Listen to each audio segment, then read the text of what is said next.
to let me know. Should I stay or should I go? Sylvia Digard, bonjour, j'aimerais la réponse, mais en anglais. Comment se porte le design anglais? My English is perfect. Well, very well. Thank you. Non, alors là, c'est une question très ouverte, Thierry, tout de même. Absolument. Alors, je rappelle le contexte. Maison et Objets, vous savez, le grand salon de décoration international français qui se tient et en septembre et en janvier à Villepinte, près de Paris, eh bien, a fermé ses portes là pour la session de janvier, là, dernièrement.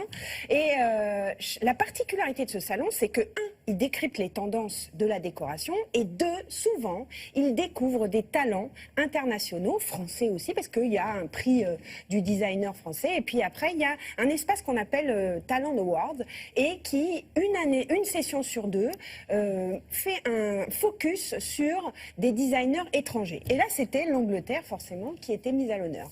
Alors l'Angleterre, quand même, ils ont des grosses pointures au niveau du design. Et la particularité aussi de ce Talent Award, c'est qu'ils ont demandé à des designers confirmés d'adouber de jeunes designers.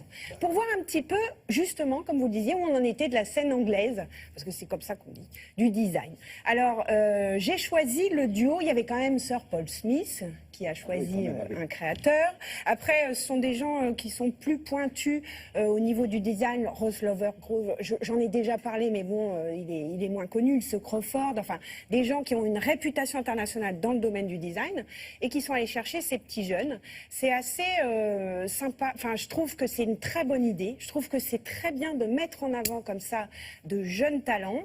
L'Angleterre, elle se porte très bien parce que ils sont dans cette mouvance européenne où on est à la fois, on est sur un design créatif très craft, comme on dit, très artisanal, c'est-à-dire qu'ils peuvent faire eux-mêmes leurs pièces. Il y a un grand mouvement comme ça. Qui a été désigné, alors qui a été honoré cette fois-ci? C'est entre autres, donc, il y avait six designers confirmés et 6 jeunes talents. Et celle qu'on a choisie, c'est Tom Dixon. Et sa jeune protégée, Souza, vous allez voir et vous allez comprendre, à la base, elle est sculpteur. Donc, je vous dis, elle est vraiment dans le mouvement actuel du design anglais. Regardez.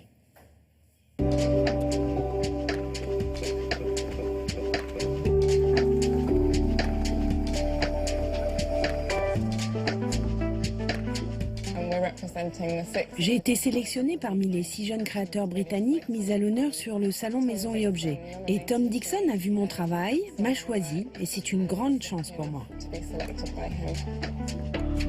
Il faut toujours aider les gens et c'est toujours passionnant de voir les nouvelles idées qui sortent et ça m'a donné l'occasion de rencontrer des nouveaux talents.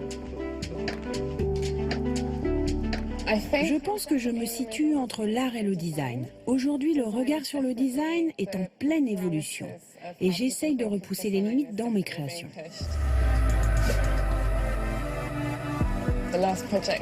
Mon dernier projet, c'est avec une maison de parfum. J'ai imaginé et j'ai voulu créer physiquement ce parfum. Il fallait que mes objets évoquent les senteurs. C'est la traduction visuelle d'une pensée ou d'un langage. Oui, j'espère faire partie d'une nouvelle vague de la création britannique. Ça a été depuis assez longtemps très difficile de définir le design anglais puisque ça, de plus en plus, ça devient très cosmopolite. Même Souza que j'ai choisi est moitié polonaise. Et ce qu'on voit ici, c'est on voit une vraie diversité qui est vraiment l'histoire du design britannique des dernières vingtaines d'années. On voit de la main-d'œuvre, un peu de l'art. On voit des choses qui sont conceptuelles aussi. Ce qu'ils font, c'est qu'ils trouvent des façons de travailler qui sont entre le craft et l'industrie. Ils se mettent à fabriquer les choses eux-mêmes, ce que d'ailleurs j'ai fait moi quand j'ai commencé.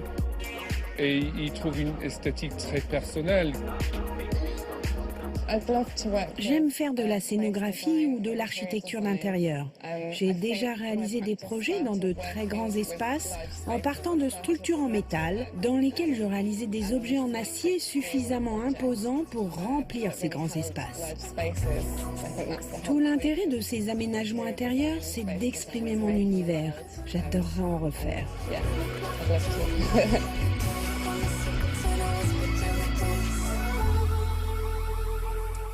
Alors, maintenant qu'elle a été honorée, cette jeune fille Souza, là, toutes les portes vont s'ouvrir pour elle ou il y a encore des étapes à franchir? Mais en fait, c'est ça, c'est qu'elle aimerait bien avoir des collaborations. Moi, je me dis, Tom Dixon, qui l'a choisi, pourquoi il ne la ferait pas travailler, par exemple, puisqu'il édite aussi des objets. Voilà, ça sert aussi à ça. Ça sert à rencontrer le public, pas que français, puisque, je vous le disais, Maison et Objets est un salon international. Donc, en fait, pour eux, c'est une plateforme incroyable de rencontres possibles. Alors, vous voyez, vous avez vu dans son travail, c'est plutôt ce mouvement de design artistique. Alors, elle dit qu'elle n'est pas artiste, elle dit qu'elle est quand même designeuse. Il y a une fonction, puisqu'elle met en scène aussi des espaces, mais c'est une autre forme de design. Le design est pluriel et protéiforme. C'est beau, c'est bien ça. C'est peut-être la phrase du jour. Non, ça peut être la phrase du jour. Parce qu'il y avait Printemps, tu peux venir, qu'on doit à Henri-Jean Servat.